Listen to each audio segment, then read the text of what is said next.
Here's Anke, and today I wanted to talk about something that I've been asked to do a lot, and that is piano technique. I'd like to start with talking about legato playing because it's one of the most essential things you do as a pianist, and there are so many different variations of what you can do. First of all, you have to decide which kind of legato you're going for. As I already mentioned, there are endless possibilities, but roughly you can decide between a couple of different areas, and one of them would be the Cantabile Legato, which will be the tightest bond between the notes. So cantabile is the Italian word for, how would you say that?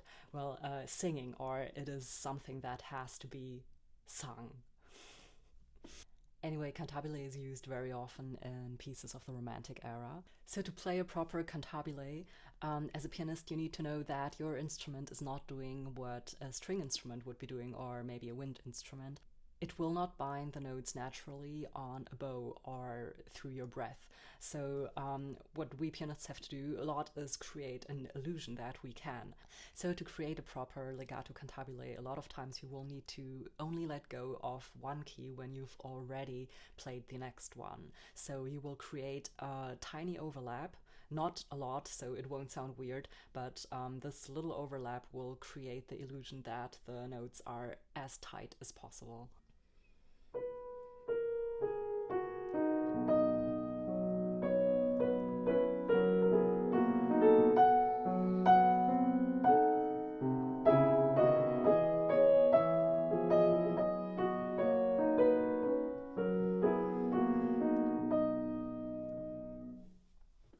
I think as a musician, you always have to work with the instrument you've got. So as a pianist, you need to know that you have that one moment where the hammer hits the string, and afterwards, usually the sound only fades away. And that is kind of a disadvantage when doing legato. But with this little trick, we are basically working against that.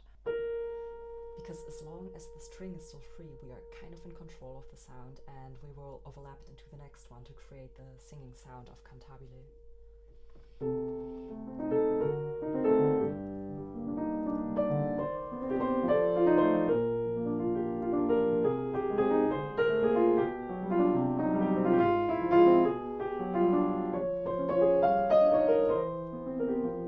With that technique in mind, there comes the need for a proper fingering, which I should probably discuss in a separate video.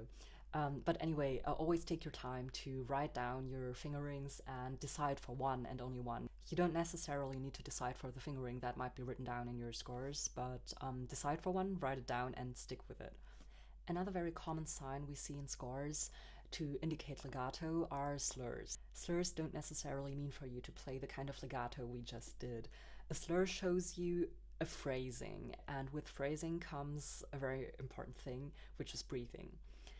I often see pianists don't breathe at all, phrase-wise, in their pieces just because they don't have to. And again, there we have our instrument kind of working against us, because a singer needs to breathe, and a violinist has a bow which will end at some point, so he has to turn around. A pianist does not have any of those problems. We can basically just play and play in legato non-stop. But this is not the point of playing musically. So a slur basically shows you where a phrase is supposed to breathe a little bit. If you went through basic piano school, maybe you've learned that at the end of a phrase you should lift your hand, and the last one should be basically light or even staccato. I mean, that's not necessarily wrong, but I think there's a kind of wrong connotation created in your brain if you say the last one should be staccato. There are a lot of small slurs, especially in Mozart's music or Beethoven's maybe.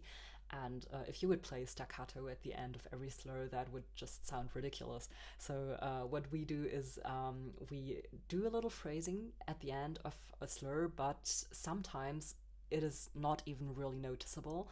So if you see slurs, decide for yourself if this is really the end of a phrase or just a very, very small breathing moment, and pick out the whole phrase. Like don't lose touch with the big picture that you want the people to listen to. Like so.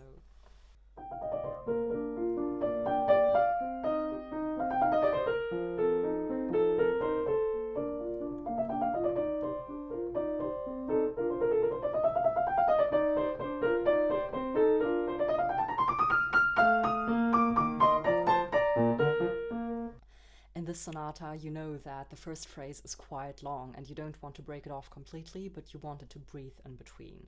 So every little slur is indicating what you should do. As I said before, in between the slurs, we don't necessarily need the Cantabile Legato. And in this Mozart sonata, which is of the Vienna classical period, I would rather advise you to find a lighter legato, a little bit like this. You basically have a very small impact moment and relax the hand and your fingers immediately after, so a very light sound develops. This helps especially if you have longer lines to play.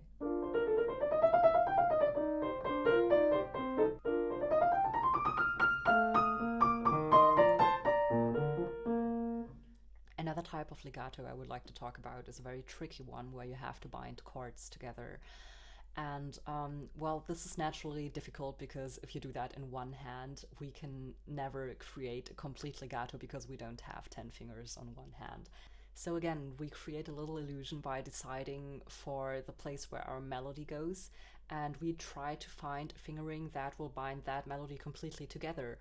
Sometimes if it's very small chords like thirds, you can actually find a fingering that will bind everything closely together, like in Chopin's Thirds Etude.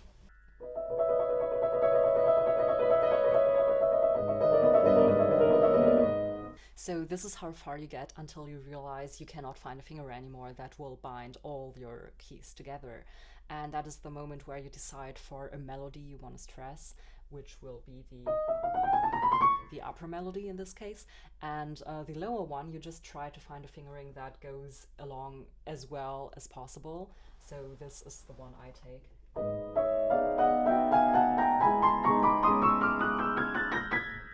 As you can see, I'm only using my first and second finger for the low voice, so I cannot bind them all together, but it won't really show because I am binding the upper voice and I'm stressing that one.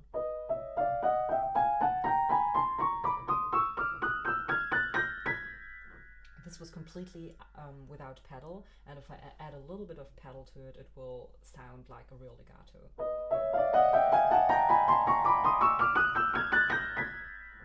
You're going to want to practice all of this without pedal though, so you can get as close to the legato you want before actually adding the last bit of pedal to it. When it comes to larger chords, never forget to use your wrist with it. So the wrist movement should always be very relaxed and smooth, so that will support your natural legato. For example, in bigger arpeggios like that one.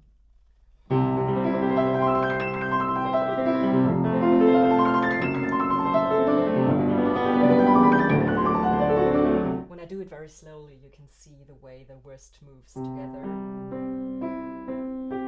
wherever the fingers need to go.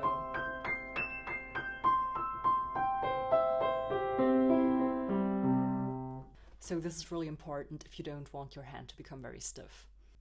Yeah, there are so many more kinds of legatos out there. There are those cluster-like big legatos like in the beginning of Mendelssohn's Piano Trio.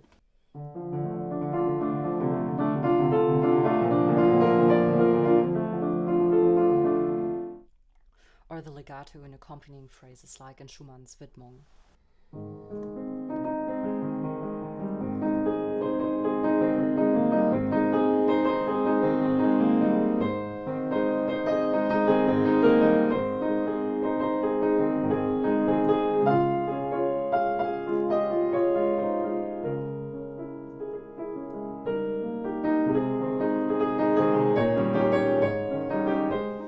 As you see, there are endless possibilities, but as long as you decide for the first point, how tight it should be, and the second, in which direction you're going, how your phrasing is going to be, where you're going to breathe, you should be able to create a very natural and fitting legato for every occasion.